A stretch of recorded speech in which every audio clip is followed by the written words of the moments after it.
says to graph the linear reciprocal function y equals 3 over 2x minus 6.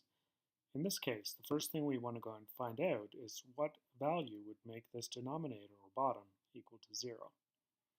You might have to occasionally do some factoring, so what we're going to do first to make our life easier is factor this 2 out from the 2x minus 6, and I've already done that behind the screen here.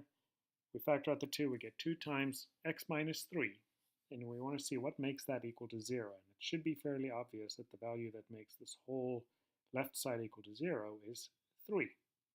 And this would now be our vertical asymptote. So if we go and draw this line in here at around the value 3, we have this as the vertical asymptote. In addition, we want to find at least one other point to draw our graph. Remember, any kind of reciprocal function is automatically going to have a horizontal asymptote at 0. So we can also add that line there. I put it just above the line, but it should be at 0 there. And we'll color that green because remember, a horizontal asymptote is not strictly a restriction on the function. While those x values are allowed to happen, it's just a y value that will never be reached by the function. Now we need one more point, and we should show significant points anyway. So I'm going to let x equals 0, and remember when we make x 0, we are finding our y-intercept. So in this case, if x is 0, this part goes away.